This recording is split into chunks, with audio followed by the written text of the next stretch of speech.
Robert Hilland is a retired FBI agent who now trains America's next generation of investigators. He's also the co-author of Chasing Evil: Shocking Crimes, Supernatural Forces, and an FBI Agent's Search for Hope and Justice. For years, he has solved major crimes based on evidence, facts, leads, and witness testimonies.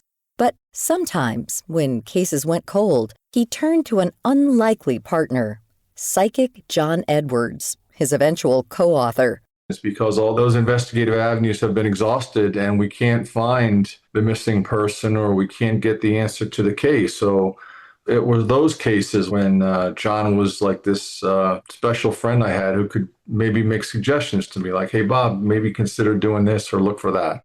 Hilland first heard about Edwards on a radio show and thought he was nothing but a shameless fraud. I thought he was ridiculous. I remember thinking, how could people be so foolish and naive to believe such a thing is real? And I would honestly shut the radio off or change the radio station. And I would hear him a week or two later, and I was exacerbated by this. And then just one particular day, I think it was probably the third or fourth time I heard him on the radio in New York. I vividly remember the day because it was rainy. I was late for work, and I'm hearing communicating on the radio with somebody whose mother, I think, crossed over, and he's describing this.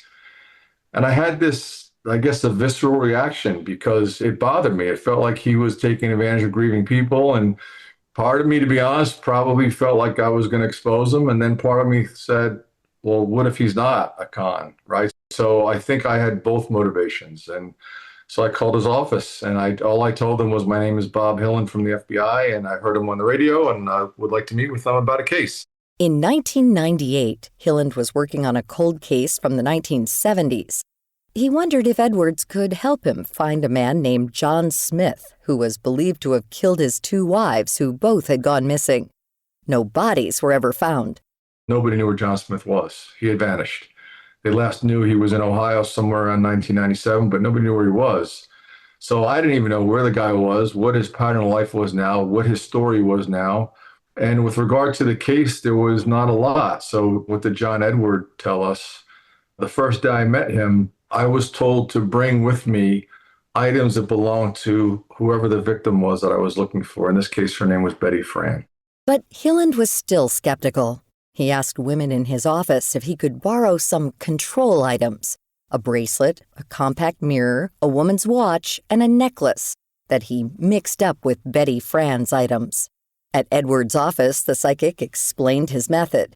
He would handle the objects, read their energy, and start sharing what came to him. Hilland was told to stay quiet whether the information made sense or not, and to take note of everything because it could have relevance later on. So he started looking at these items, and very slowly he started pulling his items together, and he pushed some aside. He says, I don't know what these things are, but they have nothing to do with why you're here. And those were the items that I brought that had no relevance to the case. He picked up a pair of eyeglasses that belonged to our victim, Fran, described her in specific detail that was impossible for him to have known. He called her by her name, said she had two names, but she went by her middle name, Betty Fran. She went by Fran. Described her physically, described things about her that were impossible for him to have known, like she had metal pins or screws on her hip, described she had a toe missing, described breast implants, which are very important to a murder case, described how many children she had, described that she had been killed. The person responsible for death is either a boyfriend or husband. It's a J name, and he was fairly certain the name was John. Edwards then told Hilland that someone named Michael would be key to the investigation. Michael was the name of John Smith's younger brother. And then Edwards described something that made no sense to Hilland, a woman in a box. He described there was a wooden box on the side of a ravine, and he saw the newspaper up, the girl in the box, and he described this specific crime scene. And probably neither I nor the detective had any idea what he was referring to. Well, it would turn out later, when we brought the case together, that the scene he was describing was John Smith's first wife, Janice, we had not made the connection yet. And John told us that day, oh, wait a minute, this man, John Smith, he's killed other women. You and the police have recovered one of these victims. You just have not made the connection yet. So that was very significant on that first day. Edwards' visions, combined with Hilland's relentless detective work, ultimately put John Smith behind bars for murder. And their partnership didn't end there. The two worked together for almost 30 years on different cases. One in 2011 involved the disappearance of a Yale University graduate student named Annie Lee 5 days before her wedding. She was working in a laboratory when she disappeared, leaving her purse, car keys, and wallet behind. And so the FBI is contacted. They start the investigation, and I'm contacted. I'm in Washington, D.C. I'm asked to come up to assist in the interrogation. They had identified a man by the name of Raymond Clark, who was the last known person to be in this particular room, this area with her. So I came up to assist in that interrogation. We hope to find victims alive, but oftentimes it's unfortunately not the case. So we were operating with the hope that she would be found alive. But if she was dead, that we were trying to figure out what he would have done with her body.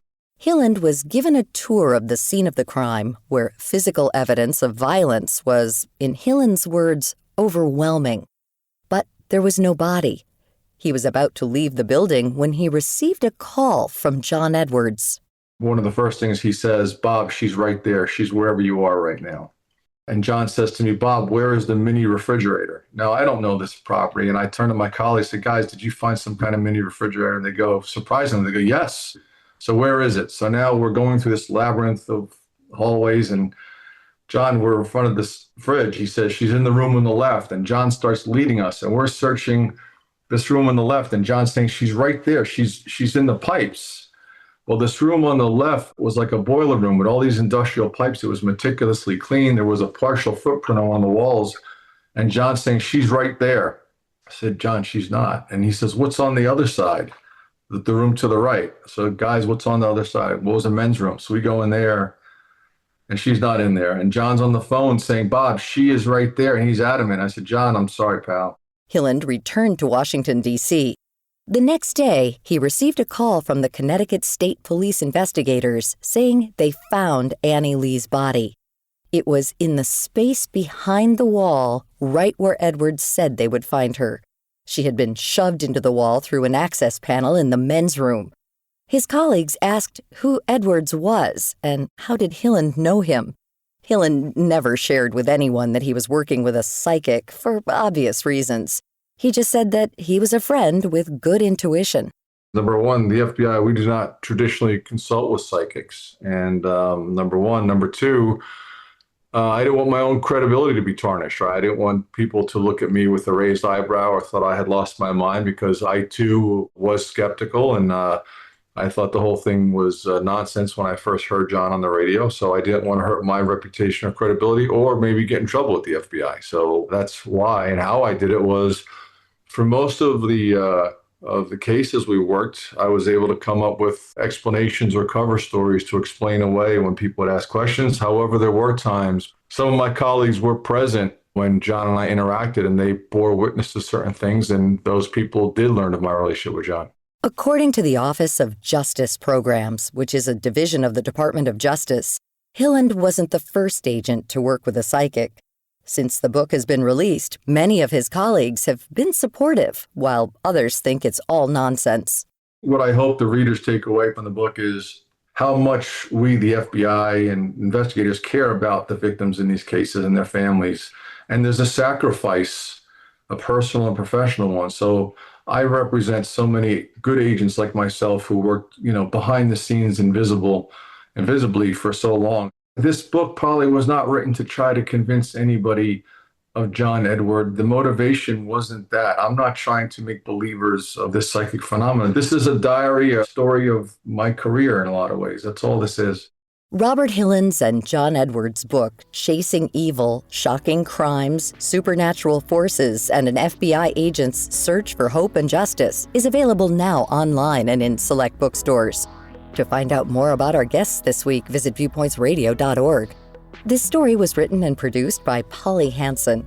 Our executive producer is Amira Zaveri. Our studio manager is Jason Dickey.